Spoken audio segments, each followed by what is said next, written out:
Hey guys, Nick here. So if you know me, then you know how much I absolutely love Marvel and coming up with random theories about where the MCU is going next. If you've spent any time with me, then you've probably heard about one or six of them. Multiple people, including my sister, told me that I should just sit down, record them all, post them on YouTube, and see what happens. So that's exactly what we're going to do. This video is going to be about WandaVision, the new Disney Plus show revolving around Wanda Maximoff, or the Scarlet Witch, and the Vision, with Elizabeth Olsen and Paul Bettany once again reprising their roles. I'll be looking down every so often because I have my computer right here and I don't want to misquote certain things, so just a heads up. I want to begin by pointing out something that I found in the extra section on Disney Plus for Avengers Age of Ultron. One of the videos is titled Scarlet Witch, and the bio for it reads like this. Glimpse in Wanda Maximoff, an individual with Infinity Stone enhanced powers, one of the most conflicted, formidable Avengers yet. What I caught was that it specifically says Infinity Stone enhanced powers, not granted or given, but enhanced. This could just be me overreaching, looking for something where there's nothing really to find, but I don't believe that Marvel or Disney would have overlooked such a simple word that literally changes everything that we know about her character. By using given, they would have simply enforced what we already know about how she and Pietro received their powers in the MCU.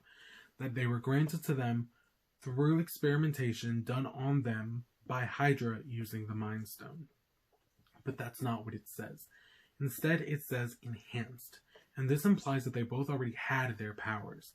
That the Mind Stone simply brought them out or unlocked them and possibly even made them stronger. Whether this was done on purpose or not, I don't know. I feel like we'll soon find out.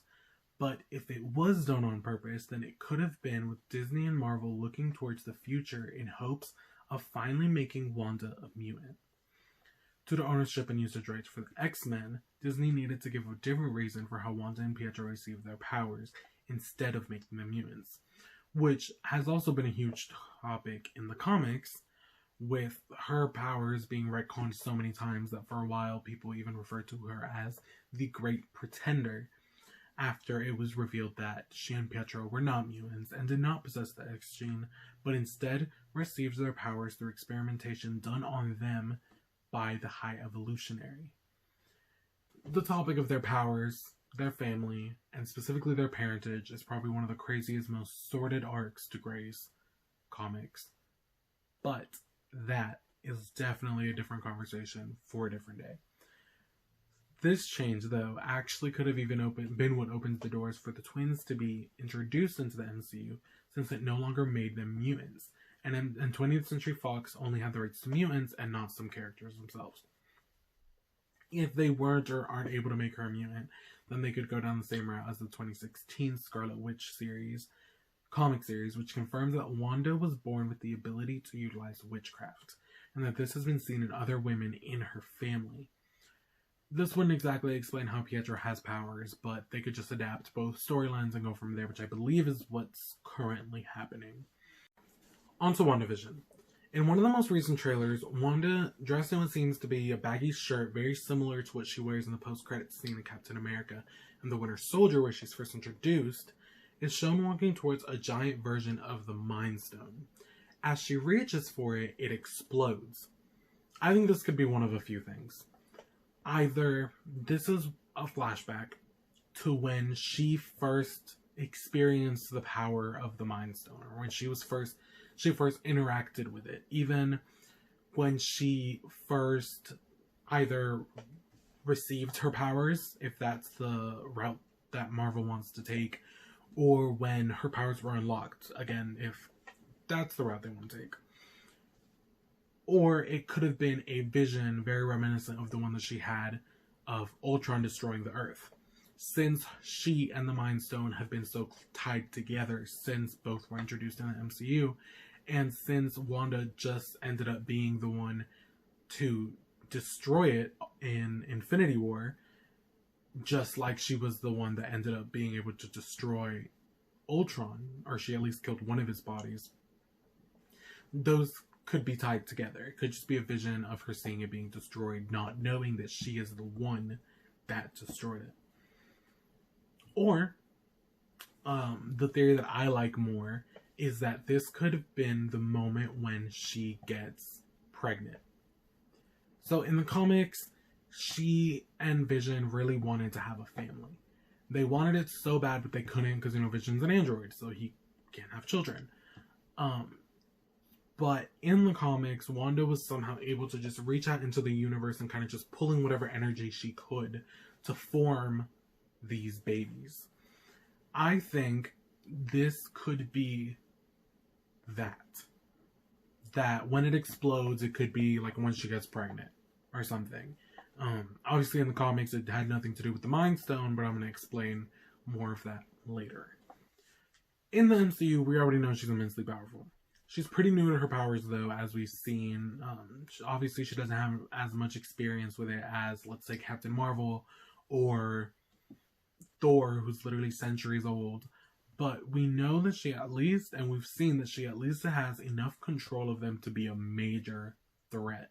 She was in Age of Ultron, she was able to incapacitate almost the entire Avengers team, including a god, a super soldier, one of the smartest people on Earth, and a super spy trained in mind games. Then in Endgame, we see her completely wreck Thanos, but that doesn't have to do with what we're talking about right now. If you really pay attention to her in Age of Ultron, usually when she uses her powers, she kind of reaches around her. She'll reach down or something and then pull whatever energy is around her, and she'll concentrate it and then use it however she wants. This, to me, was especially, the first time that I noticed it was when she comes out of that collapsed building after Hawkeye gives her that little pep talk, basically telling her to either get herself together or get herself out of the way. She comes out, the very first shot that she fires is just directly at her hand. Then the second time, she reaches down, pulls up some sort of energy, kind of concentrates it, as I said, and then uses it however she wants.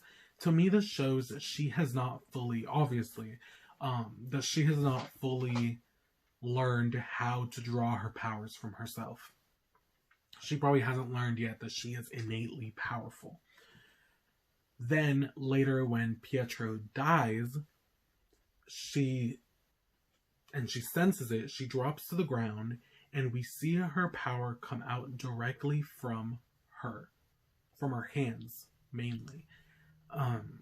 Elizabeth Olsen has said, it's something that she also said in the Scarlet Witch extra on Disney Plus, that she is very tied to her emotions. And that's something very evident in the comics, and also very evident especially in any time that kind of too much starts going on and she freaks out. If one of the times that Quicksilver dies, she creates the House of M storyline, for example. So it shows greatly that just because she doesn't have full control of her powers doesn't mean that she can't use them to a higher extent. So this finally leads us back to my theory for how Wanda could be made a mutant again. With Disney's acquisition of 20th Century Fox, they now have the sole rights over all things X-Men, so finally all of Marvel's under one company. But this also means that they could finally make the Maximoff twins mutants again. But it would have to be done in a tasteful way that would make sense to the story. I think that a good way that they could do this is by introducing Storm in Black Panther 2, which is actually something that I've wanted from the beginning. But Storm could somehow hear of T'Challa's passing and come to pay her respects to her late ex-husband. When she shows up, it could go like this.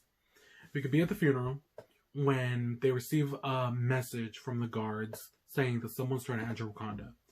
Shuri would speak to whoever it is and grant them access into the royal palace. All the Avengers could be standing in a room together when the royal guard of the Dora Milaje enter, escorting a beautiful, white-haired goddess woman, literally in this case. Then we would turn to Shuri, and she would go, "My queen, it is so nice to see you," or "My queen, we've missed you."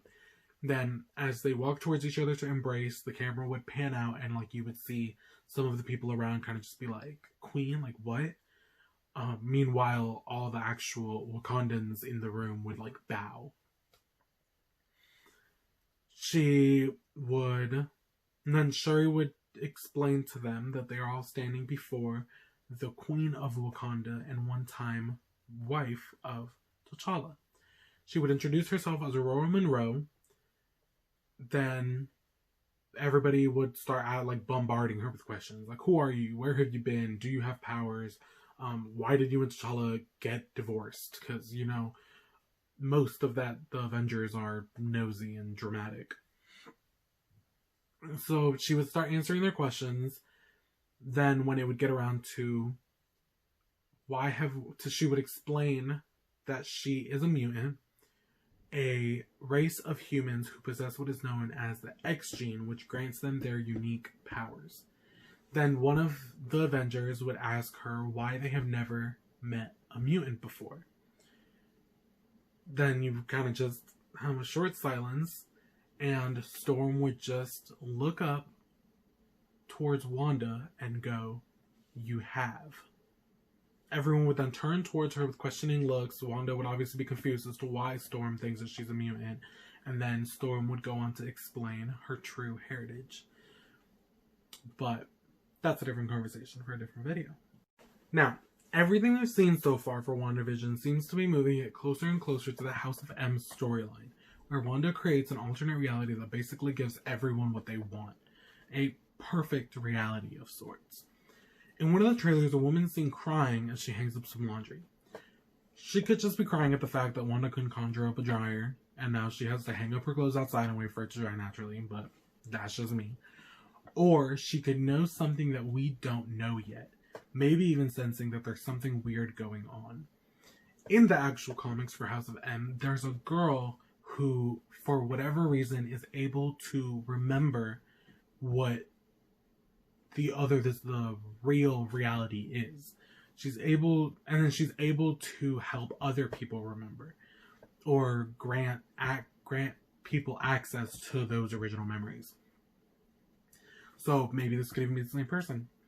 Another more subtle hint for where the series is going is on the wine bottle that we see in the first official trailer, which has the letter M on the neck. That could just be for Maximoff, but so does the M on House of M also stands for Maximoff, so yeah. The more obvious connection is the babies. Since the very first TV spot where we caught a brief glimpse of a pregnant Wanda, we have known that the children of the Vision and Wanda Maximoff will play some role in this series. A casting call actually went out for 3 different sets of twins and 3 different ages. So it seems like we'll be getting to see them grow up, although very rapidly. A way that we can even see this is if Wanda, feeling like her time with her children or her time in this other reality is being cut short, speeds up their aging, maybe even causing them to age as she changes through the time periods. There are at least 5 known time periods that the show takes place in, ranging from the 50s to the 90s, and then present day. She seems to be pregnant with the twins in the 70s, with the trailer scenes showing her and Vision standing in front of the baby cribs in the 80s, and although we don't see any indication of the twins in the 90s, it would make sense for that to be when we see the 3rd set of twins. Maybe they're even going trick-or-treating with them. Now, to Catherine Hahn's nosy neighbor character, who has recently been revealed to be named Agnes. I believe this to be Agatha Harkness, Wanda's mentor in magic. One of my simpler reasons is her name. Agnes seems to combine the beginning of Agatha and the ending of Harkness to create Agnes. Another hint is a clip from one of the trailers where she enters the Vision household exclaiming, Auntie Agnes is here, and I've got a couple tricks up my sleeve. And then she winks at the camera. After the House of M storyline, Wanda goes on to live with a woman who, while never seen, she refers to as Aunt Agatha. So those 2 things could even correlate. The most obvious connection between the characters comes in the first trailer during her interaction with Vision. She asks him if she's dead, since he is, while dressed in a witch costume and followed by a very stereotypical witch cackle. In the comics, for a time, Agatha is dead. And her spirit is what helps Wanda out in a lot of things. So that could be another nod at the comics.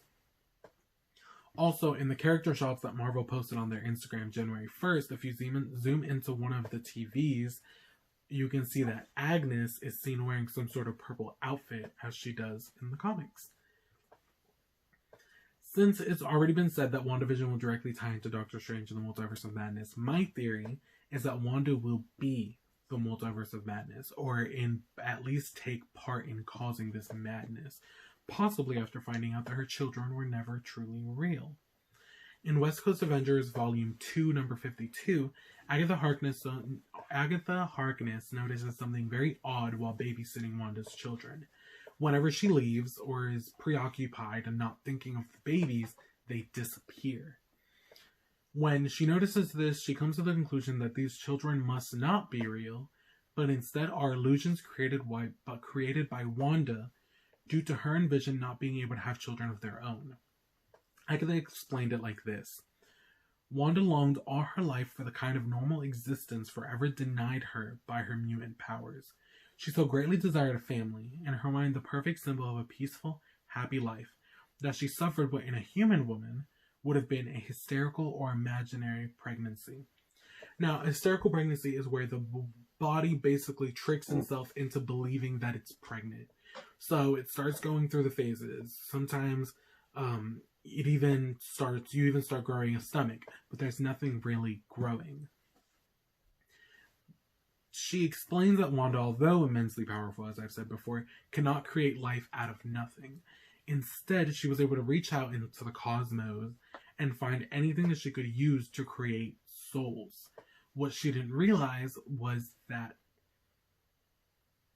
what she actually ended up using to create the babies were pieces of the demon Mephisto's broken, weakened form. When Agatha finally figured all this out, she erased the memories of Thomas and William from Wanda's mind as if they never were, with them disappearing one last time. Now here's the kicker. When these pieces of Mephisto returned to where they came from, the power Wanda had imbued with them pretty much burned out Mephisto, and they went out and were reincarnated in the bodies of Billy Kaplan Altman, otherwise known as Wiccan, and Tommy Shepard, also known as Speed. I'm gonna leave you guys with this.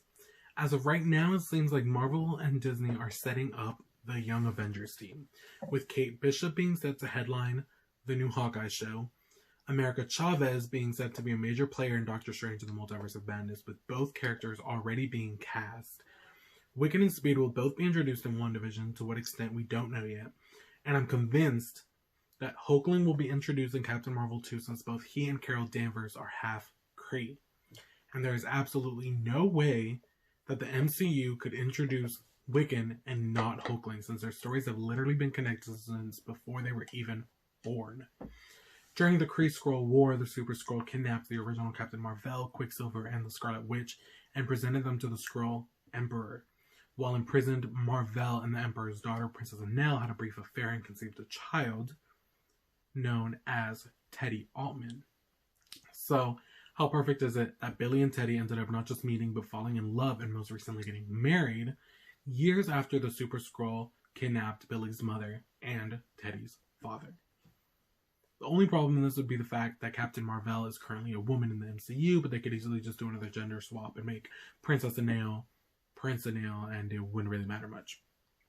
Plus, after that huge Empire event where Teddy Kaplan Altman, became Emperor Doric VIII, ruler of the Kree-Skrull Empire, it would make sense for Disney and Marvel to continue to capitalize off of that by introducing Hulkling into the MCU sooner rather than later. I'm also about 97.42% sure that Loki will end up becoming Kid Loki by the end of the Loki series.